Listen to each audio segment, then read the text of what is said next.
ముందుకు తండ్రి అయిన దేవునిని చూద్దామని.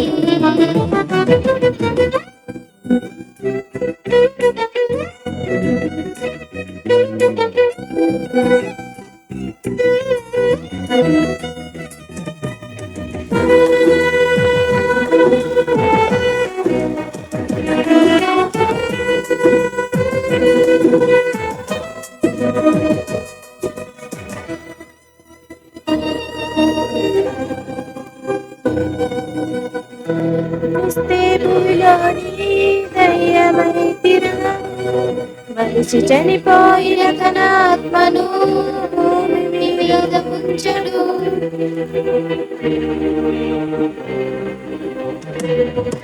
చేసిన కర్మకు అనుభవించాలి అక్కడే. ఎవరు ముందు వెళతారో తేదీ తెలియదే. ఆ దేవుని కొరకే ఏ పని అయినా చెయ్యాలి ఇక్కడే. మరణిస్తే దేవునికి ఇవ్వగలవు ఇవ్వాలి ఇప్పుడే. మరి ఎందుకు భూమి మీద ఏదేదో చేద్దామని. ముందుకు తండ్రి అయిన దేవునిని చూద్దామని. ఈ లోకమే నీ కోసమే చేశాడుగా దేవుడే. తన కోసమే బ్రతకాలని నీకుందిగా ఈ ఊపిరి. కొద్ది కాలమేగా నీవు బ్రతకగలవు. వెళ్ళిపోతామని నీకు ముందు తెలుసు. ఎందుకు భూమి మీద ఏదేదో చేద్దామని. ముందుకు తండ్రి అయిన దేవునిని చూద్దామని.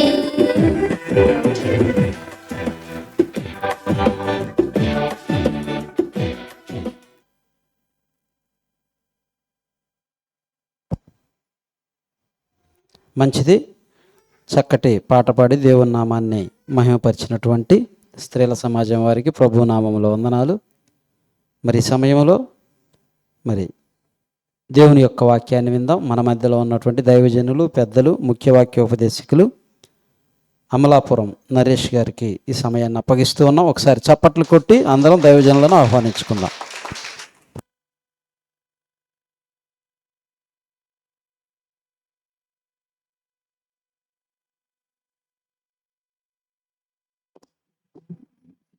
ప్రార్థన చేసుకుందామండి.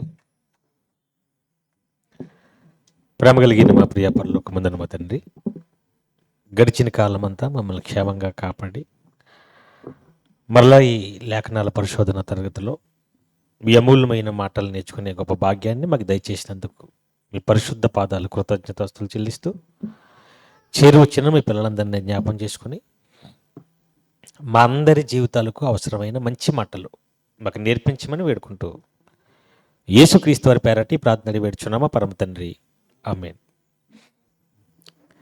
54వ లేఖనాల పరిశోధన తరగతికు చేరువచ్చిన మీ అందరికీ, అలాగే వేదిక మీద ఉన్న దైవజనులు, పెద్దలు, యోసేపు గారికి, అలాగే చక్కటి మాటలు వినిపించిన సురేష్ గారికి, అలాగే సహోదరులు లింగారెడ్డి గారికి, మరొక ప్రసంగికులు రమేష్ గారికి ప్రభు పేరట వందనాలు చెల్లిస్తున్నానండి. మొదటి ప్రసంగంలో చక్కటి మాటలు మనం ప్రమాదం కోసం, కాలం కోసం నేర్చుకున్నాం. ఏర్పాటు చేయబడిన 2 అంశాలు, అందులో మొదటి దాన్ని మనం నేర్చుకుందాం. సర్వశక్తి గల దేవుడు చేయలేనివి ఏమిటి అనేది ఈ పాఠం. దేవుడు చేయలేనివి. అనేక లేఖనాల పరిశోధన తరగతిలో అనేక పాఠాలు మనం నేర్చుకున్నాం, అనేక నెలలుగా, సంవత్సరాలుగా.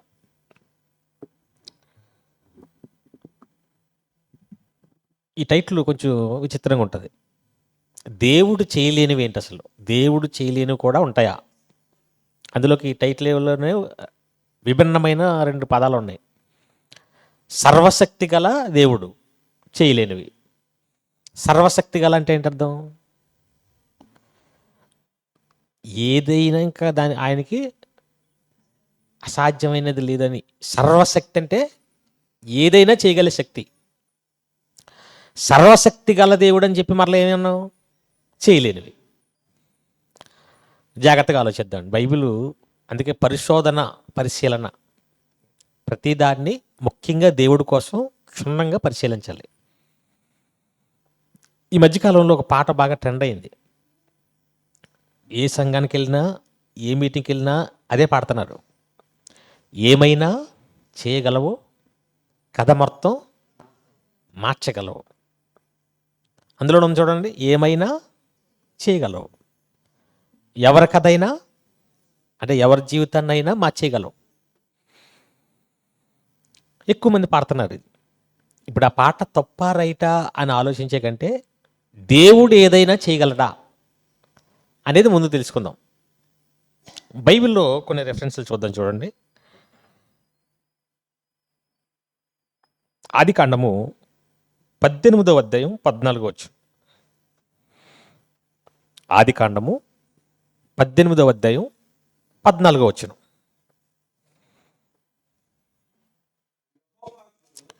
యెహోవాకు అసాధ్యమైనది ఏదైనా ఉన్నదా? భక్తుడు ప్రశ్నిస్తున్నాడు. ఏమని? అసలు దేవుడికి అసాధ్యమైనది, సాధ్యము కానిది, చేయలేనిది ఏవైనా ఉన్నదా అని అడిగాడు. అలా అడిగాడంటే అర్థం ఏంటి? ఏం చెప్పాలనుకుంటున్నాడు? అసాధ్యమైనది ఏది లేదని చెప్పడాలని కదా ప్రశ్నించాడు. ఇంకొక రెఫరెన్స్ చూద్దాం. ఇర్మియా గ్రంథము 32వ అధ్యాయం 27వ వచనం. ఇర్మియా గ్రంథము 32వ అధ్యాయం 27వ వచనం. ఇక్కడ డైరెక్ట్గా దేవుడే మాట్లాడుతున్నాడు. చూడండి, నేను యెహోవాను, సర్వ శరీరులకు దేవుడను,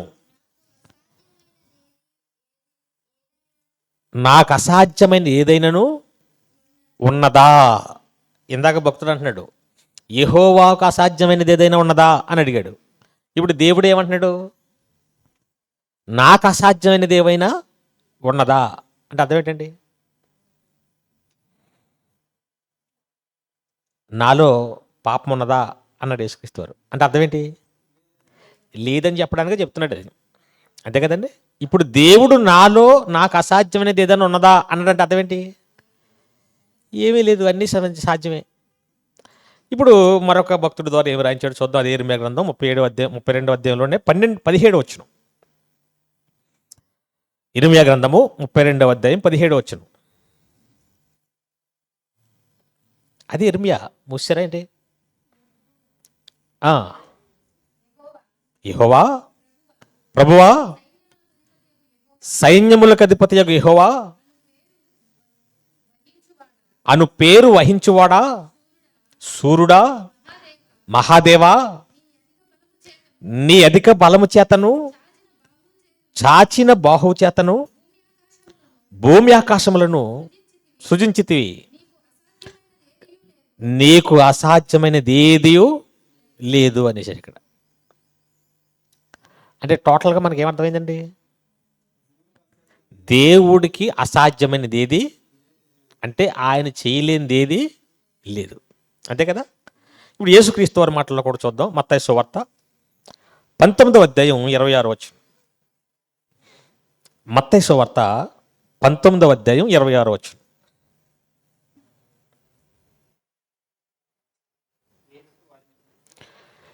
మత్తయి సువార్త 19వ అధ్యాయం 26వ వచనం. యేసు వారిని చూచి, ఇది మనుషులకు అసాధ్యమే గాని దేవునికి సమస్తము సాధ్యమే.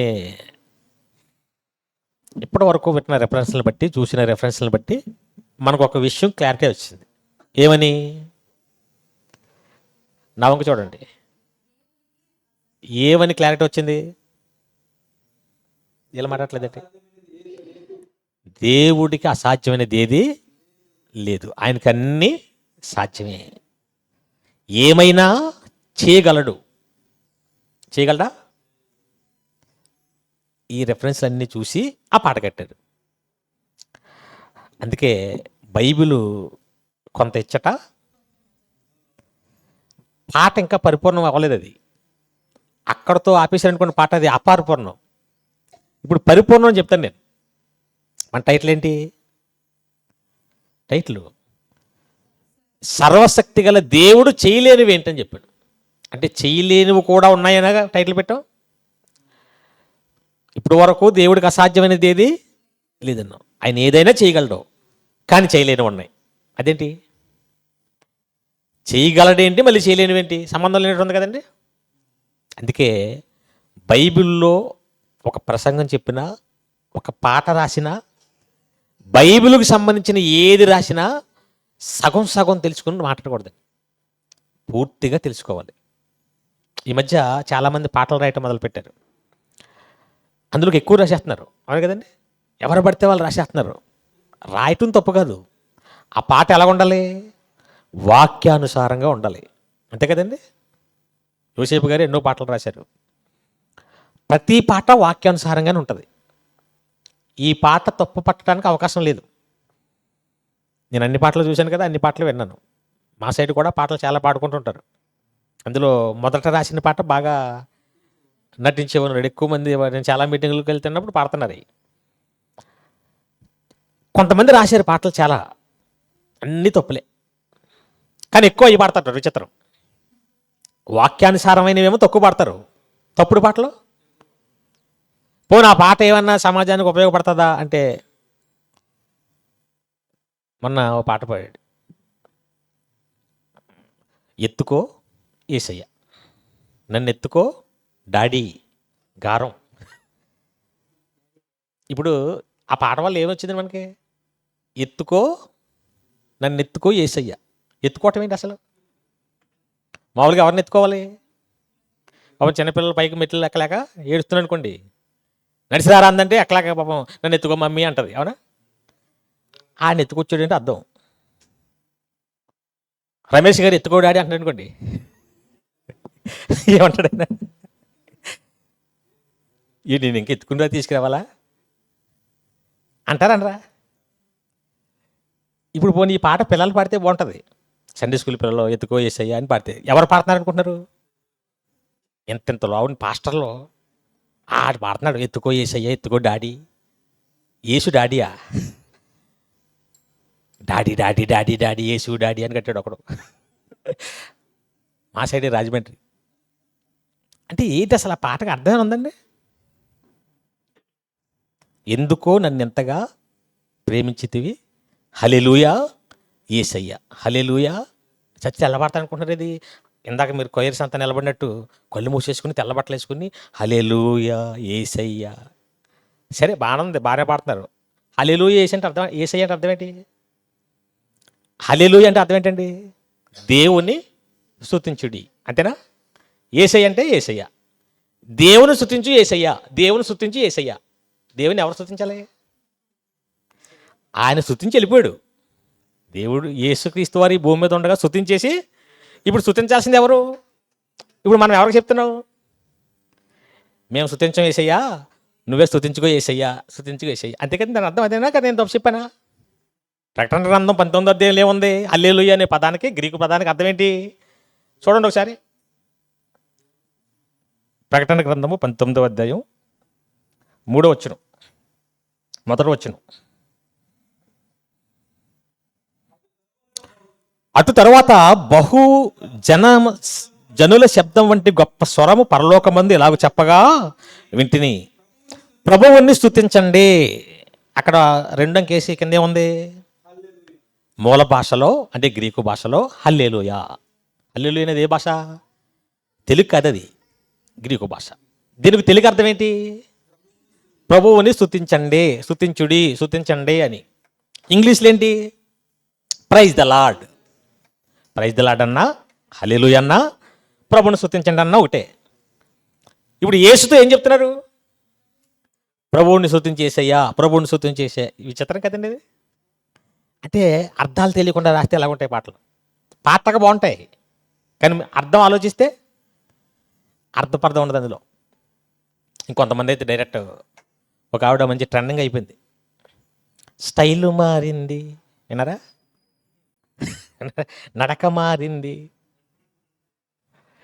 యేసుని నమ్మాక నా బతుకు మారిందంటే బాగుంటుంది, అంతేనా?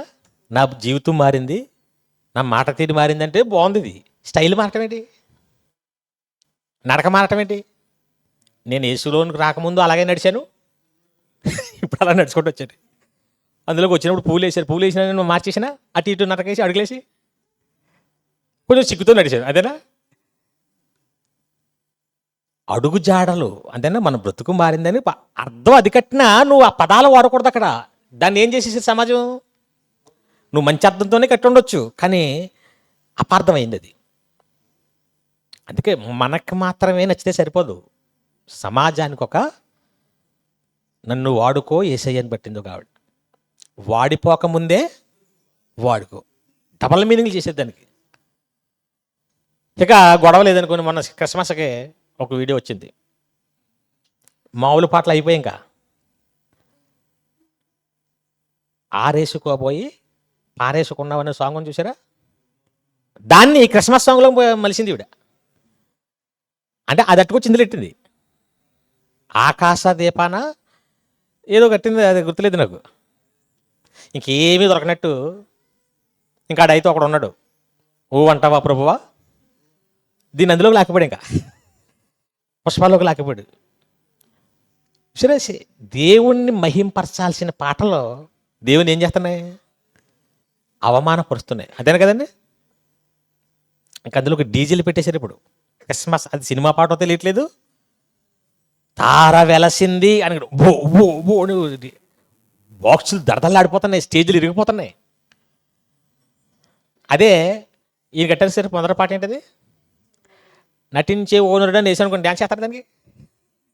ఇది స్టెప్పులు కుదరవు, అది బతుకు ఆలోచన పడతాం. అదే దడదడమంటే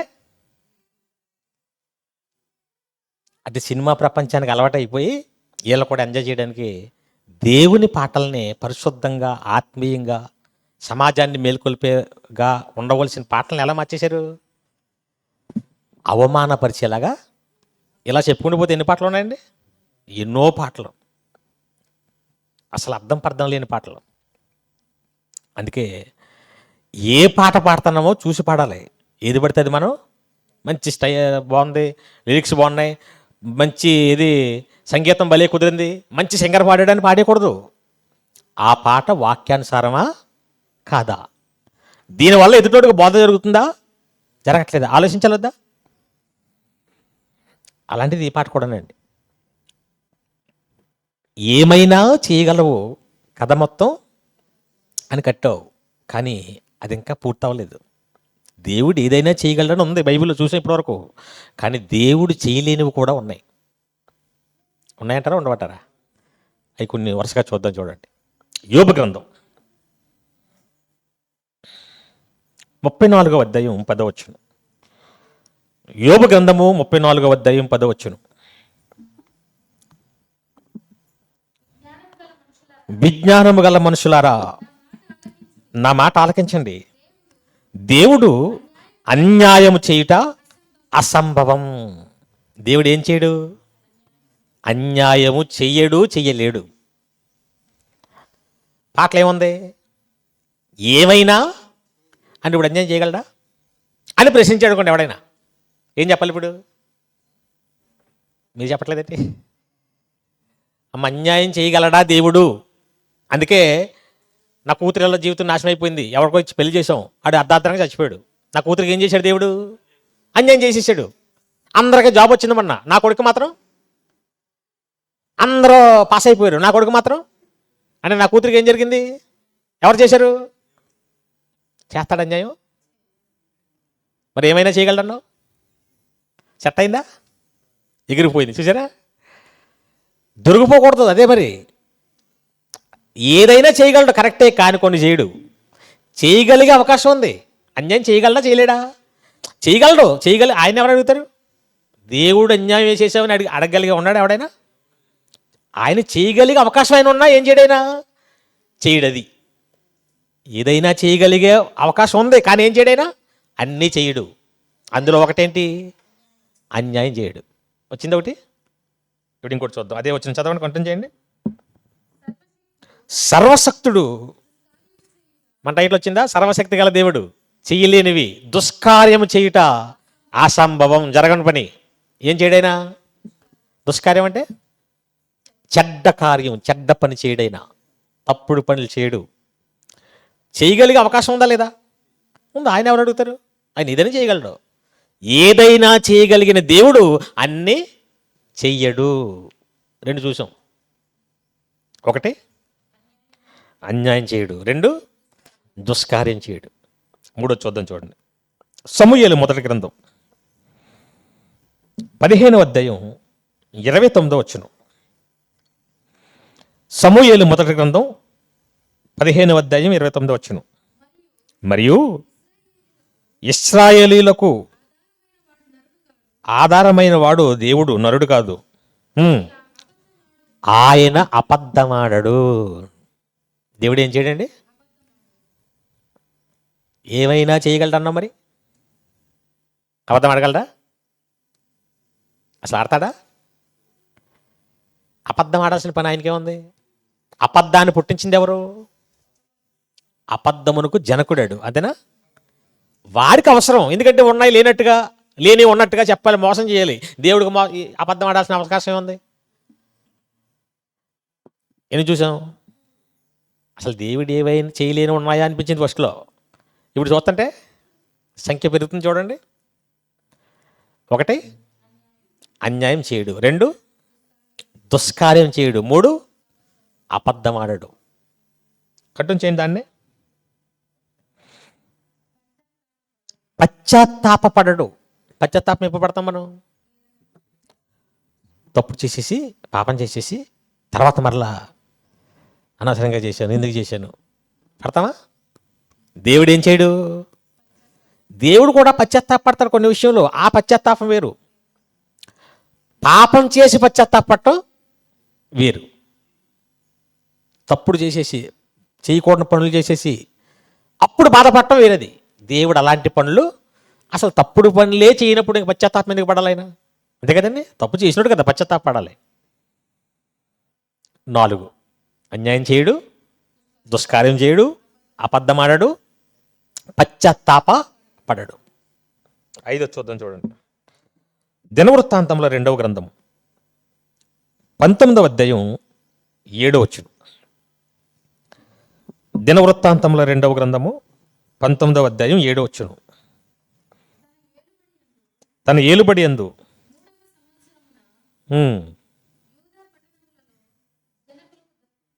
అది కాదు, అదేనా? యెహోవా భయము మీ మీద ఉండునుగాక, హెచ్చరికగా నుండి తీర్పు తీర్చండి. మన దేవుడైన యెహోవా యందు దౌష్ట్యము లేదు.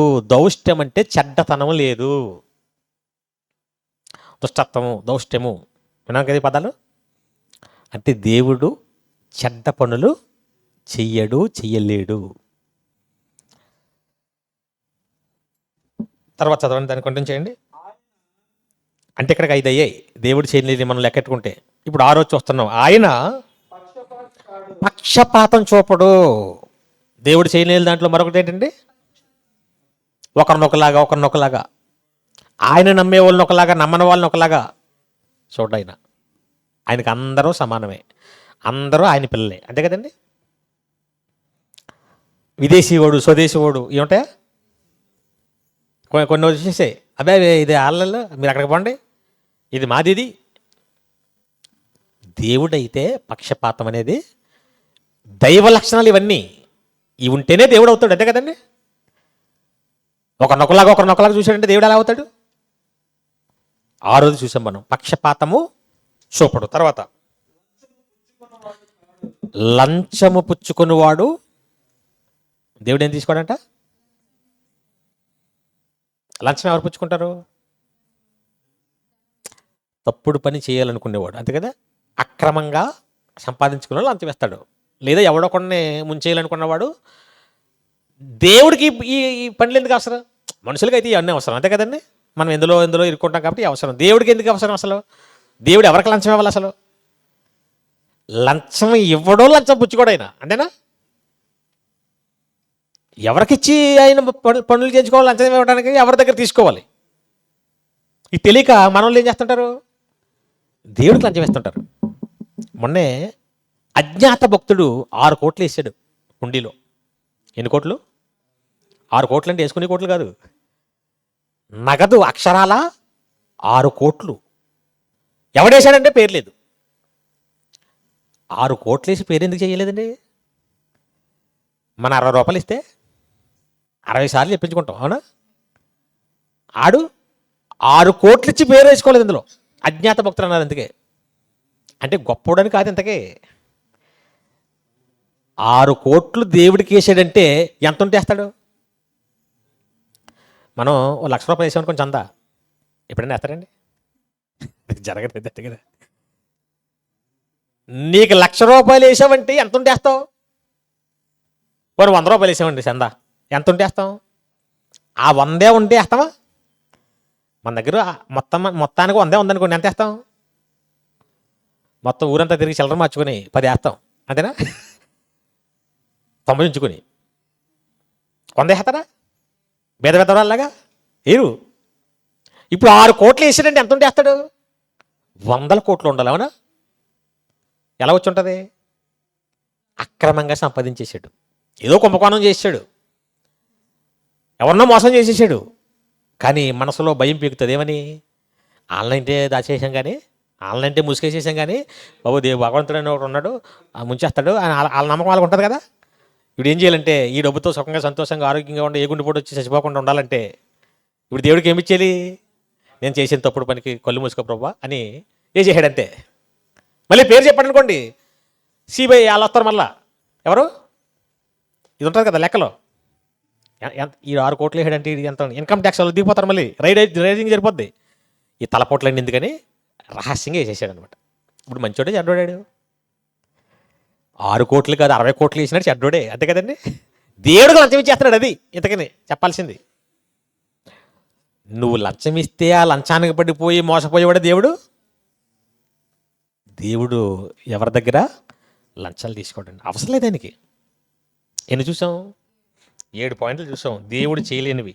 జెఫన్యా గ్రంథం 8వ చూద్దాం, చూడండి. 3వ అధ్యాయం 5వ వచనం.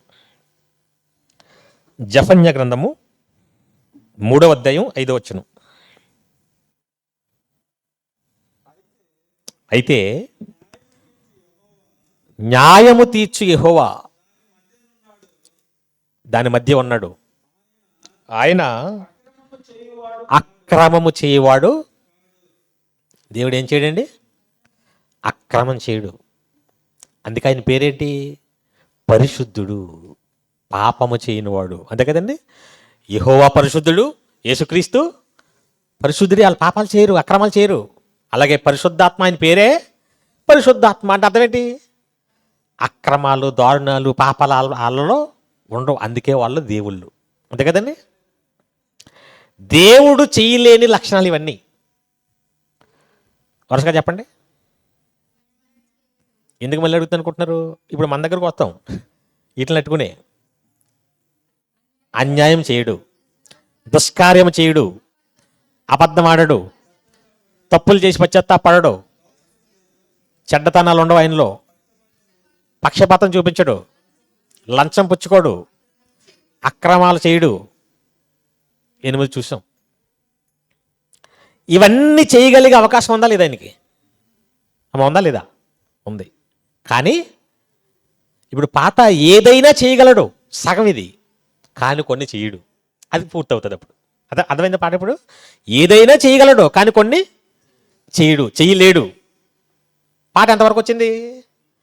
సగం లాగిపోయింది. ఇప్పుడు ఎన్ని అడిగారు అనుకోండి, ఒక హేతువాది వచ్చి అక్రమం చేస్తాడైతే మీ దేవుడు అంటే ఏం చెప్పాలి? ఇప్పుడు మరి చేయగలడన్నావు, అప్పుడు ఇటు తెక్కమక్కలు అయిపోయి తూచ్ అని అనుకోండి, తూచుండడం ఇంకా అంతే కదా. ఇప్పుడు దేవుడైతే ఇవన్నీ చేయడండి, చేయగలిగే అవకాశం ఉన్నా చేయడు, చేయలేడు. ఇప్పుడు అదే దేవుడు ఉన్న లోకానికి మనం వెళ్ళాలనుకోండి, దేవుని పిల్లలుగా మనం ఆయనతో ఉండాలనుకోండి, మనం కూడా ఏం చేయకూడదు? ఇప్పుడు దేవుడు ఏవైతే చెయ్యడో అవి మనం కూడా, అప్పుడు ఆడే భక్తుడు అవుతాడు. అర్థమైందా? మనకి అన్నీ చేసే అవకాశం ఉందా లేదా? ఇప్పుడు దేవుడు ఏదైతే చేయలేడని చెప్పుకున్నామో ఇవన్నీ చేయగలిగే అవకాశం మనకు ఉందా లేదా? ఉందా లేదా? గట్టిగా చెప్పండి. ఉంది. నేను ఉన్నాను, ఇప్పుడు వాకింగ్ చెప్పడానికి వచ్చాను. యోసేపు గారు దైవజనుడిగా వాకింగ్ చెప్తున్నారు, సురేష్ గారు వాకింగ్ చెప్తున్నారు, లింగారెడ్డి గారు దైవ సన్నిధిలో నడిపిస్తున్నారు. మా నలుగురికి ముందేసే అవకాశం ఉందా లేదా? ముందంటే విరోచన పెట్టుకుంటే ముందే, ఆ ముందు కాదు, బ్రాందీ తాగేసే అవకాశం ఉందా లేదా? ఉందా లేదమ్మా? మొహమాట పడతారు కొంతమంది.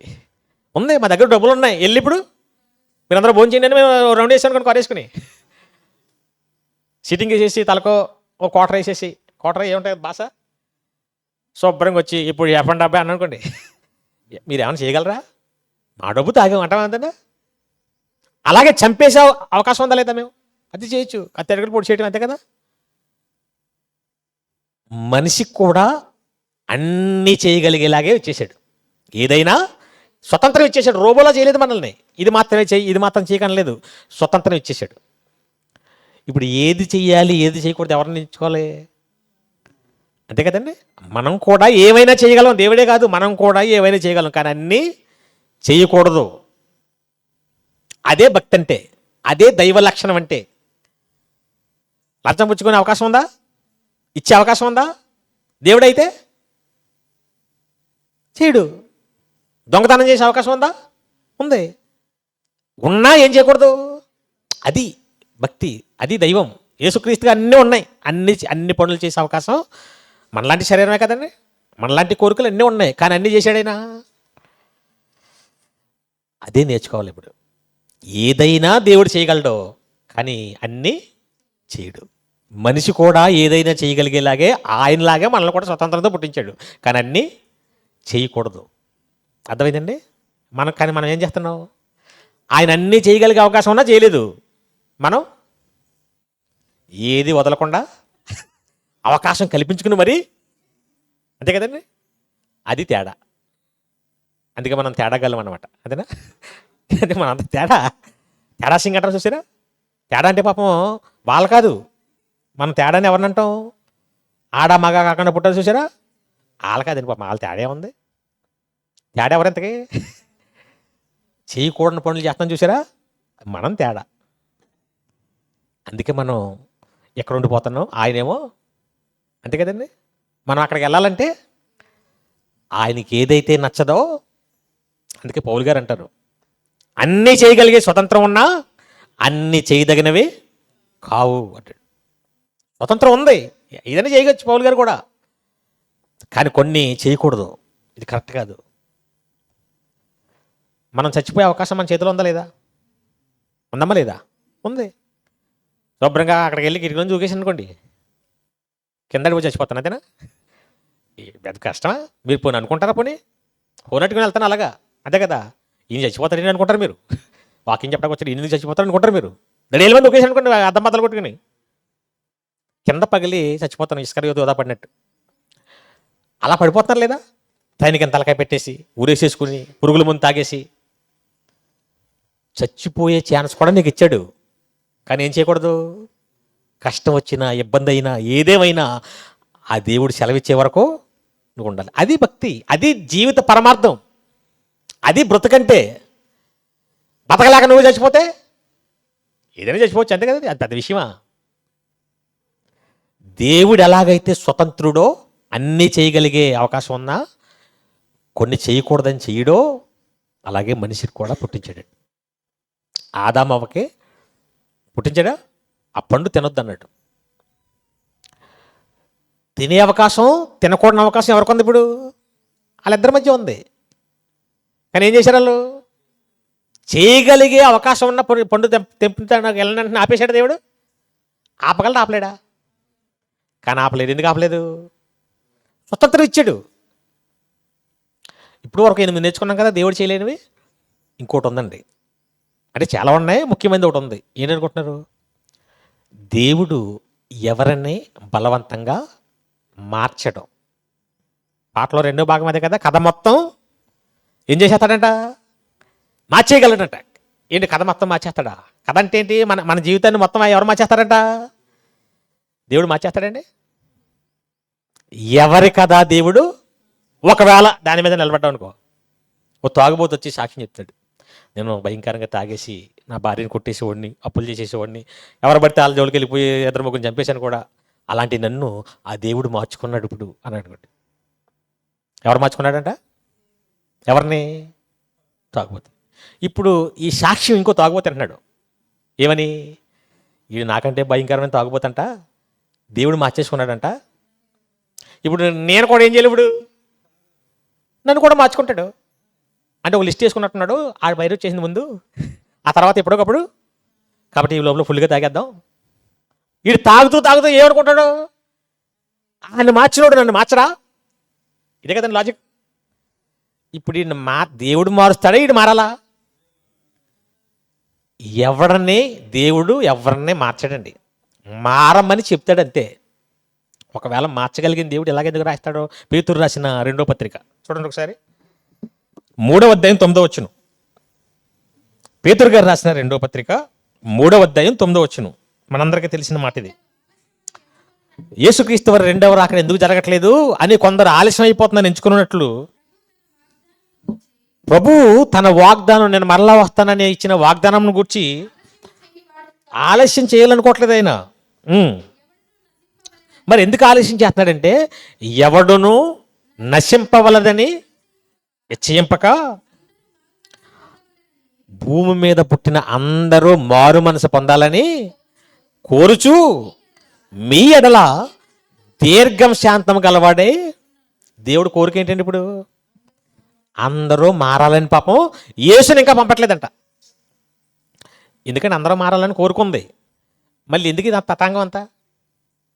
చిటికేస్తే మార్చేయలేడా? అందరినీ మార్చగలడా? మార్చలేడా? పులివెందుల్లో ఉన్న వాళ్ళంతా పాక్కుంటే ఇక్కడికి వచ్చేలా చేయగలడా? లేదా?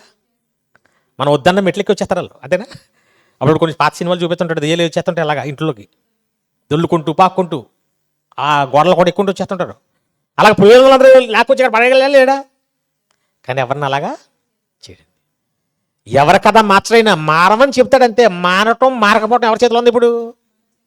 అది కానీ దేవుడి చేతులు అంటారు. మళ్ళీ మన చేతిలోనే ఉంది, అంతేనేదండి. నేను దేవుని కోసం బ్రతకాలనుకున్నాను. ఎవరి నిర్ణయం ఇది? దేవుడు నన్ను తీసుకొచ్చి ఇందులో పడేయలేదు. నేను అందరిలాగా వాక్యం విన్నాను, ఓ నిర్ణయం తీసుకున్నాను, బతికితే దేవుడి కోసం బ్రతుకుదాం, దేవుడి కోసమే చచ్చిపోదాం. నా నిర్ణయం ఇది. నేను విన్నట్టే నేను చచ్చికెళ్ళినట్టే చాలామంది ఉన్నారు, కానీ వాళ్ళందరూ నిర్ణయం తీసుకున్నారా? ఎవరి చేతిలో ఉంది ఇది? అందుకే ఎవరిని ఆయన బలవంతంగా ఈ తెలియక మత మార్పిడి చేసేస్తున్నారు అని నిలబడుతున్నారు. ఎవరు చేస్తున్నారు అసలు? మాకు చెప్పకండి అంటే చెప్తే మారిపోతావా? చాలామంది బోర్డులు ఇట్టేస్తున్నారు మా ఊర్లోకి, అన్యమత ప్రచారం. అసలు చెప్తే నీకేమవుతుంది అసలు? నువ్వు నిర్ణయం తీసుకుంటే కదా మారుతావు. చర్చకొచ్చేయండి అనగానే వచ్చేస్తాడా? ఎప్పుడు చేసినట్టు అలా కొళ్ళు మూసుకుని అలా నడుచుకుంటూ వచ్చేస్తాడండి? దాన్ని తాగేయి అంటే వెళ్ళి తాగేస్తాడా? ఆడు తాగదామనుకుంటే తాగుతాడు, తాగకూడదు అనుకుంటే ఇప్పుడు ఎవరి చేతిలో ఉంది అంతా? ఎవడు ఏ చర్చకు రావటమే కాదు, మిగతా పనులు కూడా మానాలంటే ఎవరు నిర్ణయం తీసుకోవాలి? అంతే కదండి. ఒక అమ్మాయి ఒక అబ్బాయిని ప్రేమించింది మా ఊర్లో.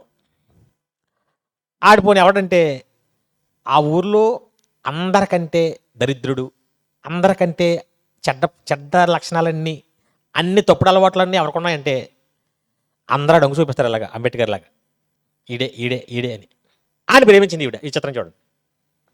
ఇప్పుడు వాళ్ళ అమ్మ వాళ్ళ నాన్న ఓ రోజు ఏడుపు, ఆ అమ్మాయిని తిట్టడం, మాలాంటి వాళ్ళకి చెప్పటం, చూడండి ఆయన వెళ్ళి చేసుకుంటా ఉంటుంది, ఆడు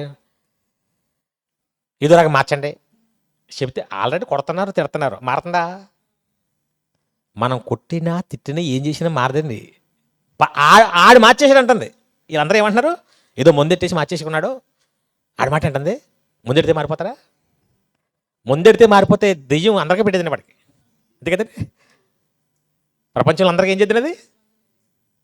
మళ్ళీ అది మన వల్ల ఎన్ని చేసి ఎందుకంటే డైరెక్ట్ ముందెట్టేసింది అనుకోండి.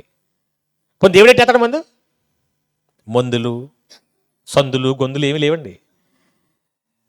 మారటం మారకపోవటం ఆ అమ్మాయి అనుకుందనుకోండి, ఛే ఈడు మంచోడు కాదు, ఈడు అందరూ చెయ్యి అంటున్నారు, ఈడితో నేను పెళ్లి చేసుకుని సుఖపడ ఏం సుఖపడ, అందులో మా కన్న తల్లిదండ్రులు ఏం వద్దంటున్నారు, ఎందుకే ఆడి వెనకాల పట్టడం అని అనుకుందనుకోండి, ఆడు కాలు పట్టకుండా కూడా ఆడు తోడెళ్దాం. అంతేనా? ఆ అమ్మాయి మారట్లేదు అనుకోండి, వీళ్ళు కొట్టినా తిట్టినా కూడా ఆడితోటి వెళ్తుంది. ఇప్పుడు ఎవరి చేతిలో ఉంది? అమ్మాయి చేతిలోనే ఉంది. ఎవరి జీవితం? దేవుడు ఎవరిని బలవంతంగా ఒకవేళ అలా మార్చగలిగే కెపాసిటీ, అంటే కెపాసిటీ ఉంది ఆయనకి, కానీ అలా మార్చాలనుకుంటే యేసుక్రీస్తు ఇస్కరియోతు యోధాన్ని మార్చలేడా? అంతే కదండి. పాపం 3.5 సంవత్సరాలు తిరిగాడు. ఆడు యేసుతో ఉండి ఉరేసుకొని వచ్చాడు అనుకోండి, ఎవరికి శిక్షేటు? అంతే కదా. ఇప్పుడు మనతో ఉండి మా సంఘానికి వస్తున్నాడు, డైలీ నాతో పాటు సభలకు వస్తున్నాడు, అతను ఫుల్గా తాగేసి తిరుగుతున్నాడు అనుకోండి, ముందు ఎవరంటారు? పెద్ద పాస్టర్ అన్నో కూడా తిప్పుకున్నావు, వీటి కడకి ఇలాగ అయిపోయా, ఇదేనా నేర్పావు అంటారా? ఇప్పుడు యేసు లాంటి ప్రపంచాన్నే మారు మనసు పొందండి నన్ను వెంబడించండి యేసుతో ఉన్నవాడు ఏం చేశాడు? 3.5 సంవత్సరాలు తిరిగి ఉరేసుకుని వచ్చాడు. అవమానమా కదా? నాతో ఉన్నవాడు ఇలా జరిగితే భవిష్యత్తులో నాకు అవమానం అని మార్చేశాడు ఆయన్ని. ఇప్పుడు మార్చేయగలరా లేదా? యేసు కూడా తిరిగేలా చేసుకోగలడు. కానీ ఏ మనిషిని దేవుడు బలవంతంగా మార్చడండి, స్వతంత్రం ఇచ్చాడు. ఇది చేస్తే మంచిది, ఇది చేస్తే చెడ్డది, ఏం చేయాలో చేశాడు అవ్వండి. ఆ పండు తింటే చచ్చిపోతారు, పాపం తినకపోతే మంచివాళ్ళు నా పిల్లలు అన్నాడు. స్వతంత్రం ఇచ్చేసాడు. ఏ నిర్ణయం తీసుకున్నారు వాళ్ళు? ఇప్పుడు తినాలా వద్దనేది వాళ్ళకి వదిలేశాడు. అంతేనా? ముందు ఆవిడ పండుగ కోయటానికి వెళ్ళింది. కోయటానికి వెళ్తున్నప్పుడు దేవుడికి తెలిసే తెలీదా? నేను చెప్పిన మాట వాళ్ళు వింటలేదు అని కొయ్యకుండా చేయగలడా చేయలేడా? అలా పండెట్టుకుని అంటే చేయడిపోయింది అనుకోండి, చేయడిపోవడం అంటే పక్షపాతం వచ్చింది అనుకోండి, ఇంక ఎలా పండు కోయలేదు ఇంకా. అదేనా? నోట్లో పెట్టుకుని అంటే పొల్లని ఊడిపోయి పొల్లి పెట్టినోడు ఊడలేడా? ఓడచేసాడా? కొరకలేదు ఇంకా. అదేనా? కానీ అడ్డుపడ్డాడు అక్కడ. అసలు ఎంటర్ అవ్వలేదండి. ఎందుకంటే ఆయనకి ఎంటర్ అవ్వాల్సిన అవసరం లేదు. ఎవరికి నష్టం? తింటే వాళ్ళకి నష్టం, ఆయనకేంటి? మనకంతే చెప్తాడంతే. నువ్వు చర్చికి వస్తావా రావా, దేవుడి పని చేస్తావా చేయవా, నువ్వు చెయ్యకపోయి ఇంటికాడ చావకాశం కూర్చున్నా కూడా ఆయన ఏమనుకోడు, లాక్కొచ్చేద్దామని కూడా ఆయన చేయనంత కదా, పోతుంది అంతేనా? దేవుడు అంటే అలా ఉంటాడండి. ఏదో ఆయన నేను నరకానికి పోతే, నేను దేవునిలోకి రాకపోతే ఆయన పాపం కుమిలిపోయి కుసించిపోతాడేమనుకోకండి. పోయేది ఎవరు? మనం పోతాం, ఆయనకి ఏమవుతాం. కోట్ల మందిలో నువ్వు ఒక సేవ లాంటిదానివి, అంతేనా? సేవ లాంటివి ఆయనకి పెద్ద లెక్క. కానీ పాపం అందరూ ఆయన పిల్లలు కాబట్టి మారాలనుకుంటాడు. మారాలనే కోరుకుంది తప్ప బలవంతంగా అయినా ఎవరినే మార్చడండి. అందుకే ఓ మాట చూద్దాం చూడండి చివరిగా. హెబ్రీయులకు రాసిన పత్రిక 6వ అధ్యాయం 4వ వచనం. హెబ్రీయులకు రాసిన పత్రిక 6వ అధ్యాయం 4వ వచనం. ఒకసారి వెలిగింపబడి పరలోక సంబంధమైన వరములను రుచి చూచి పరిశుద్ధాత్మలో పాలివారై దేవుని దివ్యవాక్యమును రాబో యుగ సంబంధమైన శక్తుల ప్రభావమును అనుభవించిన తరువాత తప్పిపోయిన వారు తమ విషయంలో దేవుని కుమారుని మరలా సిలువ వేచు బాహాటముగా, అంటే ఒకసారి దేవుళ్ళకి వచ్చి అంత జ్ఞానం తెలుసుకుని దేవుడు అంటే ఏంటో, సంఘం అంటే ఏంటో, పరలోకం అంటే ఏంటో, పరిశుద్ధాత్మ అంటే ఏంటో అన్నీ తెలుసుకుని మళ్ళా లోకంలో కలిసిపోయాడు అనుకోండి, ఆడు దేవుడిని భయంకరంగా అవమానిస్తున్నట్ట, ఓపెన్గా అవమానిస్తున్నాడు. అలాంటి వాళ్ళ కోసం ఏమన్నాడు చూడండి. మారు మనసు పొందినట్లు అట్టి వారిని మరలా నూతన పరచుట అసాధ్యమని ఎవరు చెప్పారు? పరిశుద్ధాత్మ దేవుడు చెప్పిస్తున్నాడు, రాయించాడు. అంటే దేవుడిలోకి వచ్చి మరలా తప్పిపోయిన వాడిని మార్చడం ఎవరికి అసాధ్యం? దేవుడికి అసాధ్యం అంటాడు. అంతేనా? అసాధ్యమైనది ఏదైనా ఉన్నదా? దేవుడికి సాధ్యం కానిది ఏమైనా ఉందా అన్న ఆయనే ఏమని రాయించాడు ఇక్కడ? అలాంటి వాడిని మార్చడం అసాధ్యం. అంటే ఏ వ్యక్తిని దేవుడు బలవంతంగా మార్చగలిగే కెపాసిటీ ఉన్నా మార్చడు. ఎందుకంటే మనకు వదిలేసాడు అది. అప్పుడప్పుడు పిల్లలకి అన్నప్రాసన చేస్తారు కదండి, అన్నప్రాసన. అన్నం తినిపించేటప్పుడు కొన్ని విచిత్రమైన విన్యాసాలు చేస్తారు. మా ఏరియాలో మీరు ఎక్కడ చేస్తారో తెలియదు కానీ, ఓ చాపేసి అక్కడ బిడ్డను పడుకోబెట్టి అక్కడ కొంత డబ్బు, ఇక్కడ ఒక బంగారం, ఇక్కడ ఒక పెన్ను, ఇక్కడ ఒక బైబిలు, ఇక్కడ ఒక కత్తి, భోజనం ప్లేటు అన్నీ పెడతారు రౌండ్గా. మధ్యలో బిడ్డను పెడతారు. అంటే వీళ్ళ నమ్మకం ఏంటంటే ఏది ముట్టుకుంటే అది అయిపోతాడు భవిష్యత్తులో. బైబిల్ ముట్టుకుంటే పాస్టర్ అయిపోతాడు, కత్తి ముట్టుకుంటే హంతకుడు అయిపోతాడు, రవిడు అయిపోతాడు, పెన్ను ముట్టుకుంటే మాస్టర్ అయిపోతాడు, డబ్బు ముట్టుకుంటే ధనవంతుడు అయిపోతాడు అని పెడతారు పాపం. ప్లేట్ ముట్టుకుంటే తినిపోతూ అయిపోతాడు అని. ఇప్పుడు అందరూ పెద్దమ్మలో, పామలో, తాతలో ఉరుసుగా రౌండ్గా చూస్తుంటారు. ఇప్పుడు సరే నీ నమ్మకం ఏదో అనుకున్నావు పెట్టావు. ఇప్పుడు ఆ నెలనే వచ్చు కదా, ఆడు పాక్కుంటూ కత్తి దగ్గరికి వెళ్తాను అనుకోండి, చిచ్చి చిచ్చి బుడ్డి బుడ్డి ఎక్కడ ఈ బైబిల్ దగ్గర డబ్బు దగ్గర ఉండి టోమీ టీటీ, అప్పుడు ఆడు పాపం ఏదో అరుస్తున్నాడు అనుకుని ఇలా వచ్చేస్తాడు మళ్ళీ. ఇప్పుడు ఆయన సొంతంగా వెళ్ళనిచ్చావా, నువ్వు లాకేస్తున్నావా? ఆడు ముట్టుకున్నదాన్ని ముట్టుకున్నావు, నువ్వు అనుకున్నదాన్ని ముట్టుకొని చివరికి, అంతేనా? నీ టార్గెట్ డబ్బు లేదంటే పెన్నో లేదంటే బంగారమో ముట్టుకోవాలని ఫిక్స్ అయిపోయావు. పాపం ఆడు కత్తి దగ్గరికి వెళ్తుంటే, ఆడు కత్తి దగ్గరికి వెళ్తే ఆడు మర్డర్కిస్ట్ అయిపోవడం, డబ్బు దగ్గరికి వెళ్ళిపోతే డబ్బు ధనవంతుడు అయిపోవడం అడుగుతున్నాడు తర్వాత. ఆ విషయం నీకు తెలీదు కానీ నువ్వు వెళ్ళవు, అది ఈ చిత్రం. కానీ దేవుడు నీ ముందు మంచి చెడు, జీవము మరణము అన్నీ పెట్టేశాడండి. ఏం చెయ్యాలో నీ ఇష్టం అన్నట్టు. దెయ్యం కూడా ఎవరిని బలవంతంగా మార్చి తెలుసా మీకు? మమ్మల్ని దెయ్యం మార్చేస్తుందండి, దెయ్యమే ఇలా నాశనం చేసేసిందండి, దాని మీద పడతారు పాపం. అది ఎవరిని బలవంతంగా ఏమి, అది కూడా ఏం చేస్తుంటుంది, రా రా అంటుంది, అంతే తప్ప లాక్కెళ్దు. దేవుడు ఏమంటాడు, రా ఇటురా ఇటురా. దెయ్యము రమ్మంటుంది, దేవుడు ఇప్పుడు నువ్వు ఎవరు డిసైడ్ చేసుకోవాలి? ఇలాగెలా చూసి దెయ్యం వెనకాల వెళ్ళిపోతావు, అంతేనా? నువ్వు వెళ్ళిపోయి మళ్ళీ ఏమంటావు, నన్ను దెయ్యం తినేస్తుందండి, లాక్కపోతుందండి, రానివ్వట్లేదండి ఎక్కడికి దేవుడి దగ్గరికి రానివ్వట్లేదంట. దెయ్యం రానివ్వట్లేదా? నువ్వు రావట్లేదా? తాగుబోతుడు ఏమంటాడంటే, నన్ను వదలట్లేదండి, నేను వదిలేద్దాం అనుకుంటున్నాను కానీ ఎవడు వదలలేదంట. ఏమైనా ఎంత అన్యాయం అండి అది. ఏ బ్రాంతి చేసాను ఎప్పుడన్నా అట్టుకుని లేకపోయిందండి. బ్రాంతి షాప్ దగ్గరికి వెళ్ళి దీడు, జేబులోంచి డబ్బులు తీసి దీడు, మళ్ళీ కాయ కొనుక్కొని మూత పట్టపట్టలాడని చెప్పేది దీడు, మళ్ళీ సీసాలో పోసి దీడు, మళ్ళీ ఎలా వాసన చేసి అని అసహించుకునే దీడు, మళ్ళీ పొళ్ళు బెగబెట్టేసి తాగేసి అని ఎదక రాకుండా మళ్ళీ ఏదో నాకేసి దీడు. ఇన్ని చేసి ఎవరు మానవట్లేదంట. ఎంత తప్పిండేది. ఎందుకు అదవది, డబ్బులు వేస్ట్, ఆరోగ్యం వేస్ట్, సమాజంలో గౌరవం కూడా లేదు ఛే అనుకుంటే అయిపోయింది, అంతేనా? దీనికి మళ్ళీ నన్ను లాక్కుపోతుంది, మానేద్దాం అనుకున్నా మళ్ళా పోతున్నాను, సోది అన్నమాట ఇవన్నీ. ఆడికి మానటం ఇష్టం లేక చెప్పేవాడు డైలాగులు. అలాగే ఒకడు మానిపించేస్తాను రమ్మన్నాడంట. అలా ఆవిడకి చెప్పాడు, పాస్టర్ గారు తాగుబోతుడు మా ఆయన రోజు తాగేసి ఆరోగ్యం పాటు చేసుకుని అప్పుల పాలు అయిపోయాడండి, పిల్లల్ని సరిగ్గా చూడలేదు, తిండి సరిగ్గా పెట్టట్లేదు, ఎలాగైనా మానిపించండి అంటే, పాప ఆయనకి మానేయాలని ఉంది, అది మానేవట్లేదంట అన్నాడు. పాపం ఈవిడికి తెలియక అదే వచ్చేమని రేపు వద్దని అన్నాడంట. చెప్పింది వచ్చి, ఆయన పాస్టర్ గారు మానిపిస్తారంటే ముందు వెళ్తావా అంటే, బంగారులాగా నేను ఎప్పటి నుంచో మానేది అనుకుంటున్నాను కదా, అది మానవట్లేదు, సరే రేపు వెళ్తాను, ఎలాగో రేపు మానిపించేస్తానంటాడు కదా. నేను ఫుల్గా తాగేసాడు నైట్, తాగేసి ఉదయమే వెళ్తాడు ఎక్కడికి, పాస్టర్ గారి దగ్గరికి. పాస్టర్ గారు లోపల ఉన్నారు, పాస్టర్ గారు అని పిలిచాడు, బయటకు వచ్చాడు. అమ్మ అదే మా ఆవిడకి చెప్పారంట కదా, ఏదో ముందు మానిపించేస్తారంట నా చేత, ఏదో ముందు ఇస్తారంట. నువ్వేనా, సరే కూర్చోమ్మా అన్నాడు. లోపలికి వెళ్ళాడు పాస్టర్ గారు. అరగంట అయింది రావట్లేదు. వీడు చూస్తున్నాడు ఏదో ముందట్టుకు వస్తాడని. గంట అయింది రాలేదు. కేకలేసాడు, పాస్టర్ గారు అని. ఏం మాట్లాడలేవు, ఒళ్ళు మండిపోతుంది ఒక పక్క. అందులోకి తాగుబోతు కదా, రాత్రి తాగేస్తున్నాడు కదా, తలపట్టేసి ఇప్పుడు వేసేయాలి అనుకుంటున్నాడు. ఇక అలా ఆవిడ మీద కోపం వచ్చేస్తుంది.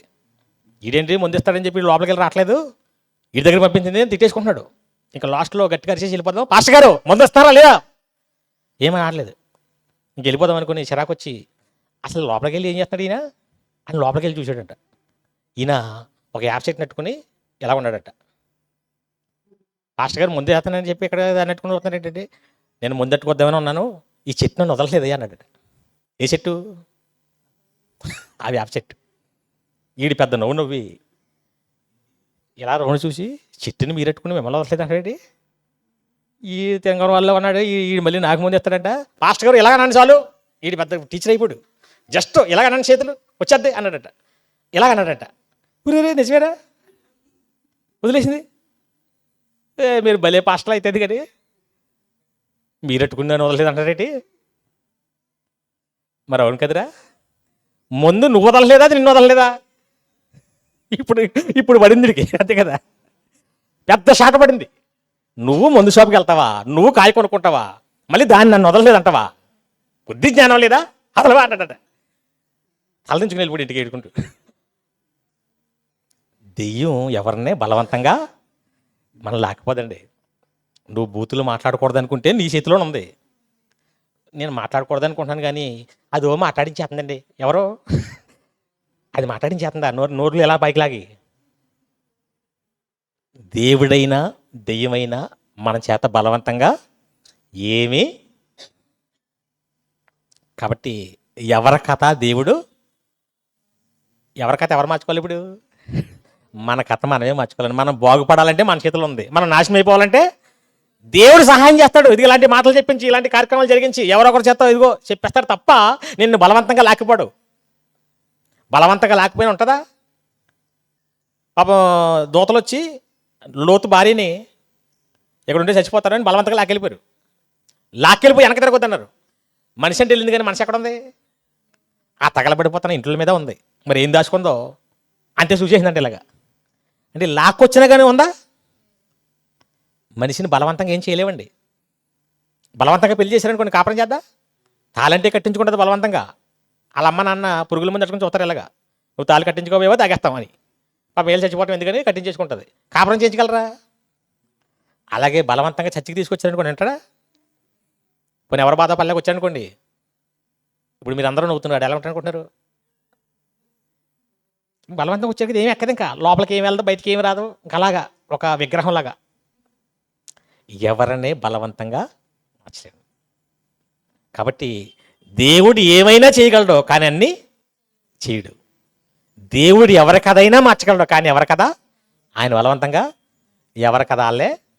ఇప్పుడు దేవుడిలాగా మనం కూడా ఆయన ఉండే లోకంలోకి వెళ్ళాలంటే మనం కూడా ఏమైనా చేయగలిగేలాగా అన్ని అవకాశాలు ఉన్నాయి కానీ అన్నీ మనం చేయకూడదు. అదే భక్తి అంటే.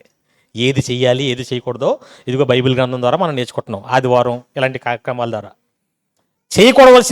చేయవలసినవన్నీ చేయాలి, చేయకూడని అన్నీ వదులుకుంటూ వెళ్ళిపోవాలి. ఇదే భక్తి అంటే. సంవత్సరాలు గడిచే కొద్దీ ఓహో ఇది చేయకూడదు, ఇది చేయొద్దని చెప్పాడు దేవుడికి, ఇది ఇష్టం లేదు, వదిలేద్దాం. ఇది చేయమన్నాడు, ఇది చేద్దాం. మనం ఎలా ఉంటామా? చేయకూడనియే చేస్తుంటాం, చేయమన్నాయేమో చెయ్యం. అప్పుడు పరలోకం వెళ్తామా? వెళ్దాము. అందుకే దైవంగా మారాలంటే, మనం కూడా దైవాలు ఉన్న లోకానికి వెళ్ళాలంటే దేవుడు ఏది చేయడో ఏది నచ్చదో అదే ఆయన భక్తులకు కూడా నచ్చకూడదు. అంతేనా? అలాగే ఎవరి కథ అయినా మార్చాడు, మన కథ మనమే మార్చుకోవాలి. కాబట్టి పాటలు ఎలా ఉన్నాయి ఇప్పుడు? ఎంత బాగా పాడుతున్నారు, అది ఎంత అందంగా ఉందనుకున్నారు, కానీ దాన్ని పోస్ట్ మార్టం చేస్తే ఏమైంది? ఆ పాట తప్పు కాదు, ఇంతకీ సగమే రాశాడు అది. అంతేనా?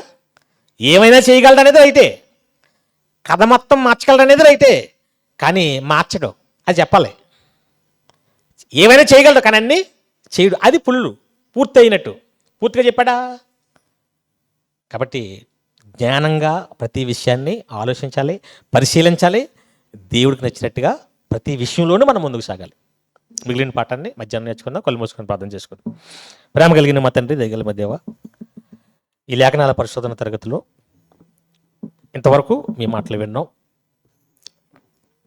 మీరైనా దుష్టశక్తి అయినా బలవంతంగా ఎవరి జీవితాలని మీరు బలవంత మార్పిడులు చేయట్లేదు తండ్రి. మా జీవితం మా చేతిలోనే పెట్టారు. ఏది మంచిదో ఏది చెడ్డదో మా ముందే ఉంచారు. జ్ఞానం కలిగి వివేచన కలిగి మంచి మార్గంలోకి ప్రవేశిస్తూ చెడ్డ మార్గానికి దూరం అయ్యే జ్ఞానాన్ని మా అందరికీ ప్రసాదించండి. చక్కగా మీ మాటలు వినడానికి వచ్చిన ప్రతి ఒక్కరిని పేరు పేరుని జ్ఞాపం చేసుకోండి. అలాగే చక్కటి మాటలు మొదటి ప్రసంగం వినిపించిన సురేష్ గారిని, అలాగే చక్కటి కార్యక్రమాలు జరిగిస్తున్న యోసేపు గారిని, వారికి సహకరిస్తున్న సంఘాన్ని, వచ్చిన ప్రతి ఒక్కరిని పేరు పేరుని జ్ఞాపం చేసుకోమని, మిగిలిన కార్యక్రమాన్ని కూడా మీకు మహిమకరంగా జరిగించమని యేసుక్రీస్తు వారి పేరటి ప్రార్థన అడిగి వేడుచున్నామా పరమ తండ్రి. ఆమేన్. అందరికీ వందనాలు.